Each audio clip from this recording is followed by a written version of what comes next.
portable. C'est bon? Vous êtes prêts? Celui qui a portable. Donc bonjour mesdames et messieurs, nos amis de la presse, ainsi que donc nous vous l'annoncions il y a de cela 48 heures à l'occasion de la présentation donc des vœux de l'opposition. J'ai reçu une convocation donc de la brigade de gendarmerie donc de Passe-Panga pour venir répondre sur des affaires me concernant.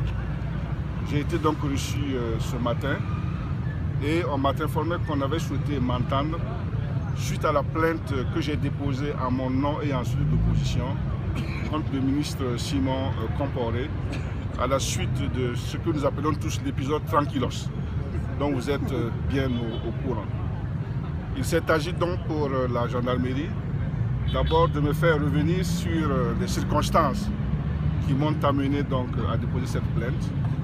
Lesquelles circonstances donc ont été relatées à nouveau par ma bouche. Et ensuite de savoir si cette plainte-là non seulement était maintenue, mais si surtout il y avait une attente particulière.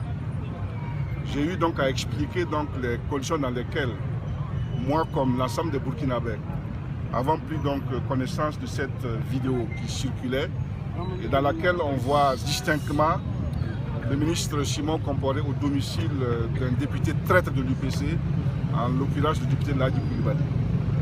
Dans cette vidéo, dont l'authenticité n'est plus à démontrer, le ministre Comporé tient dans ses mains une arme qui est une Kalachnikov, donc une arme de guerre.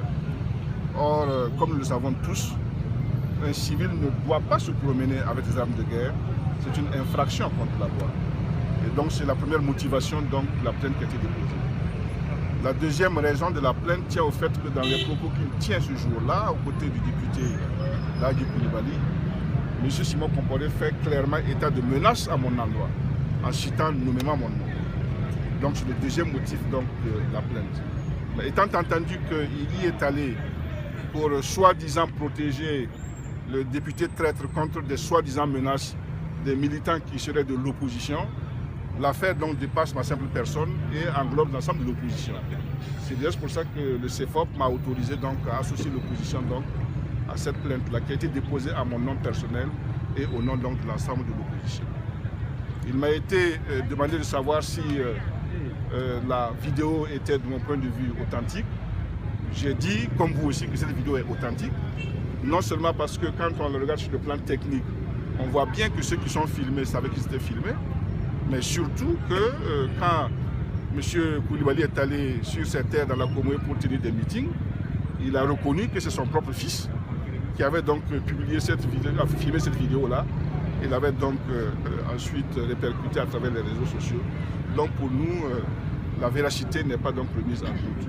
Nous, dans cette affaire-là, nous souhaitons que la loi soit dite dans toute sa plénitude parce que nul n'est au-dessus de la loi.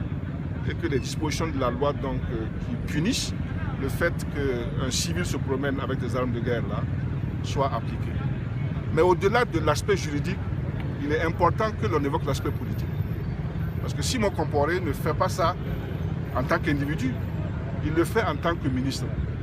Et il n'est pas devenu ministre lui tout seul, c'est quelqu'un qui l'a nommé comme ministre. C'est le président Roch Kaboré qui lui a confié ce ministère. Donc il est quelque part responsable des agissements de son ministère. Quand on confie ces fonctions-là à des gens qui sont d'une grande légèreté et d'une grande incompétence comme ce monsieur-là, on doit être capable d'identifier toutes les conséquences. C'est déjà pour ça que, comme on l'a fait plusieurs fois et encore à l'occasion de nos vœux, nous avons demandé en tant qu'opposition que ce monsieur soit déchargé de ses fonctions à la tête du ministère de la Sécurité, parce que d'après nous, il n'a ni les compétences, ni la stature, ni ce qu'il faut pour conduire ce ministère-là dans cette phase délicate de notre pays-là où nous sommes en combat contre les forces du mal, je veux dire les forces du terrorisme. Mesdames et messieurs, merci beaucoup pour votre attention. Donc vous maintenez la plainte? Elle est maintenue, bien sûr. Ok, la chute n'est plus à mon niveau. Nous avons déposé une plainte. Nous pensons qu'il faut que M. Simon Comporé soit entendu, comme nous l'avons été. Et donc j'espère que vous et moi, on va être à l'attente pour voir si lui sera convoqué aussi et qu'il va venir et qu'on pourra savoir un peu comment les choses vont se passer. Au regard de son statut, est-ce que vous pensez qu'il y aurait une suite? Bon, ça, je ne sais pas. C'est justement ce qu'on va voir parce que nul n'est au-dessus de la loi. Il était citoyen comme tout le monde, monsieur le ministre. Il faut qu'il vienne répondre et qu'il dise pourquoi, en tant que civil, il se promène avec des armes de guerre dans la ville.